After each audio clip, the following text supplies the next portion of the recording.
Allah Subhanahu wa taala sampai saat ini masih memberikan kepada kita kesehatan. Allah Subhanahu wa taala sampai detik ini masih memberikan kepada kita hidayah dan taufiknya. Dengan berkah kesehatan yang Allah berikan, ditambah hidayah dan taufik Allah Subhanahu wa taala, Allah mudahkan kita untuk berada di masjid yang kita cintai ini. Ada banyak saudara-saudara kita, rakan-rakan kita sehat hidupnya, lebih kesehatan dari Allah Subhanahu wa taala. Tapi kalau perlu melangkah ke masjid untuk dia sembahyang Jumat. Teman kita nyonya kibat tak kalah urutnya, baik tak dengar-dengar. Baik tak kena tadi. Tak berdoa. Guna wadah tidak jauh masjid, tak kalah bapak kedai kopi, Honda le. Mentang le Honda itu. Kedai kopi kata tu. Orang naik dalam, baik tak dengar-dengar. Bertanya hanya otoritas itu tak dahamnya, tapi tak berdoa. Ya Allah, sebagaimana Engkau mudahkan saya untuk melangkah ke rumah, nepung mudahlah bekerja sembahyang Jumat, neketok hati daripada rakan-rakan saudara-saudara perempuan yang nak dalam kedai kopinya, atau yang mentang musam datang kantor, atau mentang musam di rumah tu, tak berdoa. Dan sagai-sagai kita tak angkat katanya lebih dekat daripada urutnya.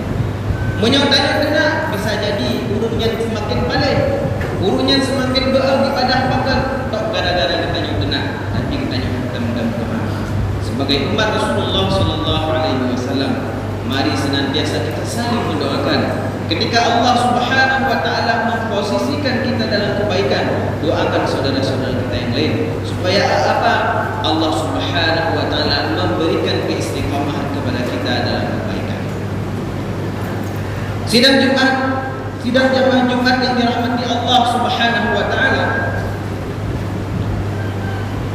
setidaknya sehari 5 waktu kita mengerjakan solat, kita mengikrarkan inna salati wa nusuki wa mahyaya wa mamati lillahi rabbil alamin. Ikrar tersebut merupakan salah satu daripada lafaz atau redaksi daripada doa iftitah yang kita bacakan di setiap solat kita, baik itu di solat sunat ataupun di solat fardu. Kita ikrarkan di hadapan Allah Subhanahu wa taala, inna salati, bahwasanya salatku, wa nusuki, dan ibadah-ibadahku yang lain, wa mahyaya wa mamati, hidupku dan matiku hanya semata karena Allah Subhanahu wa taala. Apa yang kita ikrarkan setiap hari minimal 5 kali kita ikrarkan ini, sejatinya menjadi falsafah hidup seorang muslim. Apapun yang kita kerjakan hendaknya lillahi rabbil alamin, semata-mata karena Allah Subhanahu wa taala. Dan itu senada dengan firman Allah Subhanahu wa taala di dalam salah satu surat, wa ma khalaqtul jinna wal insa illa liya'budun. Tidaklah menciptakan manusia, tidaklah menciptakan jin dan manusia kecuali hanya untuk beribadah kepada Allah Subhanahu wa taala. Maka pada hari ini kita berada pada Jumat terakhir di tahun 1442 Hijriah. Minggu depan kita sudah memasuki tahun baru Hijriah. Ini adalah Jumat terakhir. Maka pada kesempatan ini hati ingin mengajak hati pribadi dan jamaah sekalian untuk sejenak kita mengintrospeksi.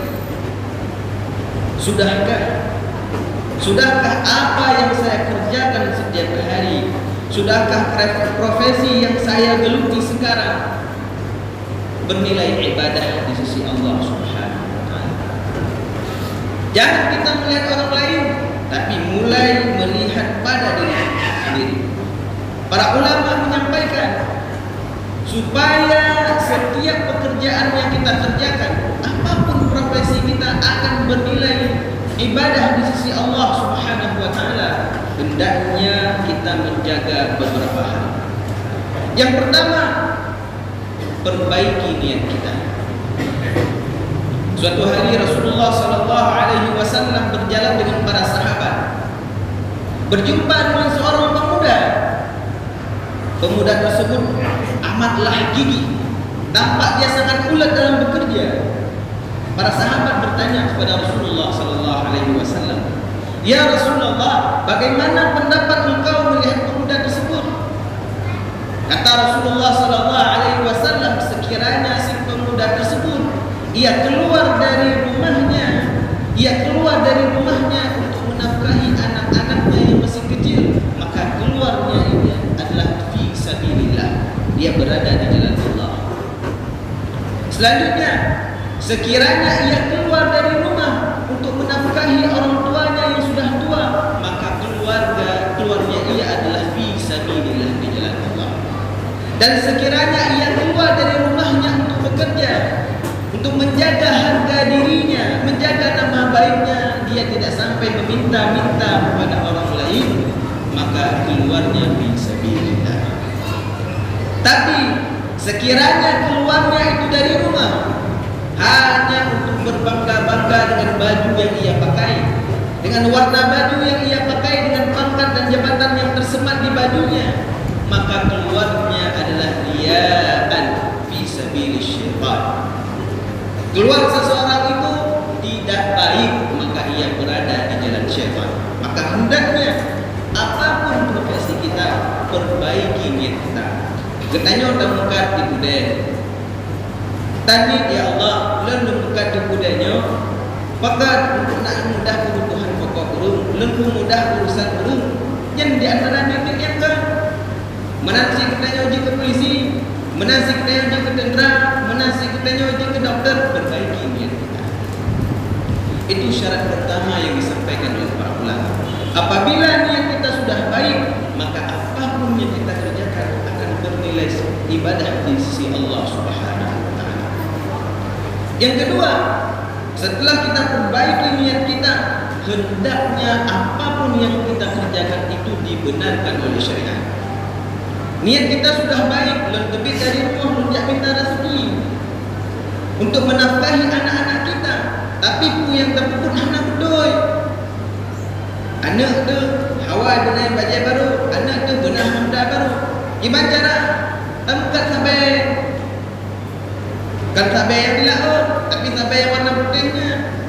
Kita jual narkoba, niat kita sudah baik ingin menafkahi anak kita, tapi apa yang kita kerjakan tidak dibenarkan oleh syariat. Kita menjual beli narkoba, jual beli narkoba. Karena narkobanya, orangnya kan cuma urung utuh-utuh tak kaya kubutnya.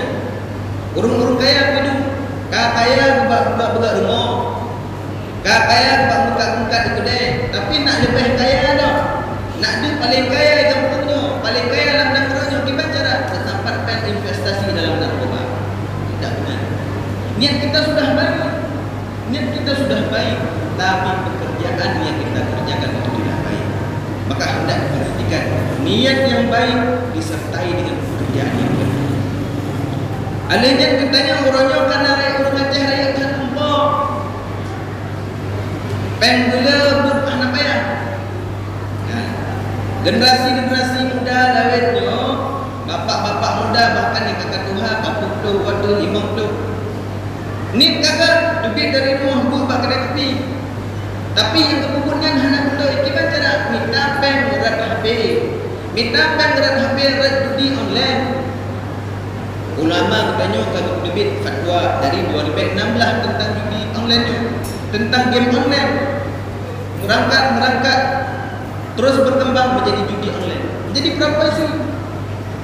Ni tanya kakak, tapi tajak tak duk bak kedai kopi tak minta rezeki dengan cara anak muda dan berjudi. Tanya-nyankan ibadah di sisi Allah Subhanahu wa taala. Saya dah lupa katanya. Judinya orangnya hidup babak kedai kopi dan katanya anak malai-malai. Dengar dua macam banyak-banyak je pun. Nyan menyana orang judi lang kampung, hana buku. Ana babak kedai kopi, nya hana. Ada anak beli kau ada ketepu kali kau. Ino bak pun datang ke anak meja lepak apa-apa. Dan dia hana malai katanya. Jangan menyatakan menjudi dalam poster kini. Babak kedai kini. tapi orangnya kita tontonkan dan kita sama sekali tidak tahu. Bahkan karena kepekaan sosial kita itu sudah terkikis. Ingat luduan mata banyak-banyak jamu. Menantang ludo mantan bapak jago jaga. Iku urutuhan ibu kita putih. Hanya aku kabeh wadai di sini. Nyetingkat ludo dan main ular tangga dan main anak guli itu tegur. Tapi orangnya urung dimujudi. Tapi sang-sang wadai kita sampaikan nafat keluar daripada ulamanya tayang berapa. Karena hanya tak mengharap akan di-drop. Pelaku-pelaku besar tidak akan. Dan burunya urung-urung yang kena jabatan rib. Bro, anak-anak buah bapak kata, hai naik dua ni. Nakib 6 dua ni. Kepala minta pada anak buah. Anak buah sibuk setiap hari dia urung kopi patnanya. Gaglakai ledos. Sibuk pada hari itu. Dan yang hana saubumun. Bahkan hana saubumun karena kan pentamang. Karena kan pentamang hana saubumun. Pajan ditanya sadar wadai anak-anak ditanya kabeh tahu. Tebangai-bangai dibangai generasi urung syiknya. Kalau lawan judi baru gede unyo yang kepegah ya ulama zaman habung daripada judinya. Kenapa? Akan membuat kita ini seperti mengkonsumsi narkoba. Terus-terusan urung-urung yang kena penyakit judi online yang buka anak-anak. 60 rupiah ke pempas anak-anak. 60 rupiah ke susu anak-anak, ke buku anak-anak, tapi kecil bangainya enggak. Maka perlu kita perhatikan. Niat kita sudah baik, tapi pekerjaan kita itu belum benar. Selanjutnya harus diperhatikan. Ketika niat kita sudah baik dan pekerjaan kita sudah dibenarkan oleh syariat ini, dalam kita bekerja hendaknya memperhatikan nilai-nilai yang telah ditetapkan oleh agama kita. Gendanya Pak Tamakan dekat nyancing bepah baik tak burung cing. Gendanya tajak bekat engkut, gendanya tajak bekat engkut. Yang menyurukut hanakat tak pekah hanakat. Nyongkut berumpah tak pekah berumpah. Itu Tamakan engkut ke betul dibenarkan oleh syariat. Tapi menang burung kebelah, ke buah engkut kat gatai. Anak betul. Gendanya Tamakan engkut boleh. Yang gak tak peduk dikit. Yang hanaga tak peduk mengikut menang mata urut yang mudah kata pertama yang hanaga menantu urut kalian nanak bayang bro kau tak apa kenan kalian guna wadai pertama tidak dibenarkan.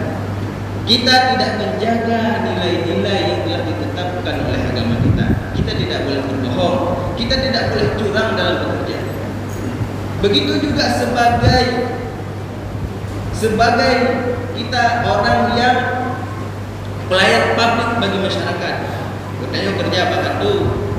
Kita bekerja di instansi, menantro urung ganti, mudah-mudahan. Nyantro urung ganti, esok kerja nyantro, banyak tak lebih. Hamda perempuan bi. Tapi menyantro urung gaya dari DO kata pada kenapa? Ada finansial di sana. Akan lebih. Karena nyant urung kaya. Katanya ukur nin kagar bukan betul. Tapi cara kita yang ukur anak betul mantap tak beda-beda antara urung gasing dan urung kaya, maka golong bernilai kepada apa yang kita kerjakan. Dan di antara selanjutnya, di antara syarat yang disampaikan oleh para ulama, niat kita sudah baik, pekerjaannya sudah dibenarkan oleh syariat, kita menjaga nilai-nilai yang telah ditetapkan oleh agama kita. Hendaknya yang keempat, apapun yang kita kerjakan tidak memalingkan kita daripada mengingat Allah Subhanahu wa taala. Tidak memalingkan kita dari menjalankan perintah Allah Subhanahu wa taala. Katanya hayudan, gaji pengusaha, aset di mana-mana. Kita sering keluar daerah, kita sering keluar negeri, tapi ngalma ada anak doi. Komunikasi kita dengan ibu kita tidak baik. Sibuk katanya kami darah sakit, tapi mak dah hantar belajar kalan, hantar belajar tahu. Padahal kewajiban seorang anak itu berbakti kepada orang tuanya. Tapi pekerjaan yang ia kerjakan memalingkan dia daripada berbakti kepada orang tua. Pekerjaannya itu tidaklah bernilai ibadah di sisi Allah Subhanahu wa taala. Nasidra urung Tuhan. Anak ke hari-hari tak. Tinggal di luar negara, tinggal di luar daerah. Tiga kali naik luar kampung, idah habis lagak tak tahan idah habis. Tapi ni Pak Surah ayahnya kejak budek. Kejak tempat pegat habis. Gebah habisnya. Gak tanya Pak Urung pegat habis, hanya kita kalang siat habisnya pun adalah. Diperiksa lalu jangan hanan lah tak tahan tentang habisnya. Getanyang zikrat leziro ayahnya. Teman punya HP-nya mantang gat. Hanarulah tak merupakan HP-nya hendak dimusuh. Bahkan anak-anak lon hendak di telefon lon. HP lagak tahan tujuh. Padahal kursi katanya kadang anak hawa maka halu katanya konya. Anak hawa. Kadang hawa bagai untuk sebulan 3 atau minimal tak tahan kita tak tanyang lah. Mak pun hawa. Padahal anak hawa saja tapi tak tanyang tentang kita sebagai orang ada. 12,000 kalau tanya orangnya tak minta rezeki. Tapi kemak dah nak dengar telik. Kayah dah nak dengar telik. Maka sebaik apapun pekerjaan kita, kalau memalingkan kita daripada mengingat Allah Subhanahu wa taala, memalingkan kita daripada mengerjakan perintah Allah Subhanahu wa taala, maka apapun yang kita kerjakan tidak akan bernilai ibadah di sisi Allah Subhanahu wa taala. Yang terakhir disampaikan oleh para ulama, agar perbuatan yang kita kerjakan bernilai ibadah di sisi Allah Subhanahu wa taala, hendaknya kita kerjakan dengan profesional. Ketika salah satu daripada anak Rasulullah sallallahu alaihi wasallam Ibrahim, Sayyidina Ibrahim meninggal, sahabat turun menggali kuburan. Setelah dikebumikan, rupanya Rasulullah sallallahu alaihi wasallam mendapati para sahabat tidak rapi dalam menutup kuburan tersebut. Rasulullah protes, menyampaikan bapak tutupnya hanan tak bukan berapi. Kenapa tutup daripada itu tidak baik, tidak benar, tidak rapi? Para sahabat bertanya, ya Rasulullah, sekiranya kami tidak mengerjakan itu dengan tidak rapi, apakah akan menyakiti mayat? Ada pihak rapi kamu do bunuhnya mayatnya, nak sakit mayat ya Rasulullah? Tidak akan menyakiti mayat, tapi akan menyakiti mata-mata yang melihat apa yang kalian kerjakan. Maka di situ keluarlah hadis innallaha yuhibbu idza amila ahadukum amalan ayyubtina. Allah Subhanahu wa taala senantiasa mencintai orang apabila ia mengerjakan sesuatu, ia mengerjakannya dengan secara profesional. Ketanya ada pedang masjidnya lagak ada. Rapi kan juga. Menandro urung di kanan. Masya Allah. Subhanallah. Perbuatan yang dikerjakan dengan profesional akan mengundang makhluk-makhluk lain untuk memuji Allah Subhanahu wa taala. Tapi penyakitnya terbuka masjidnya dengan cara hanakan, menandro urung di kanan. Kui pelakunya. Hokai bahkan masjid. Hokainya mengundang orang lain untuk melaknat sesama makhluk. Oleh karena itu Allah Subhanahu wa taala mencintai umatnya, mencintai hambanya apabila ia bekerja secara profesional. Mudah-mudahan apapun yang kita kerjakan dengan menjaga niat kita, perbuatan yang kita kerjakan dibenarkan oleh syariat, menjaga nilai-nilai yang sudah ditetapkan oleh syariat ini, tidak memalingkan kita daripada mengingat Allah Subhanahu wa taala. Dan terakhir, hendaknya kita kerjakan semuanya dengan profesional. Semua apa yang kita kerjakan akan bernilai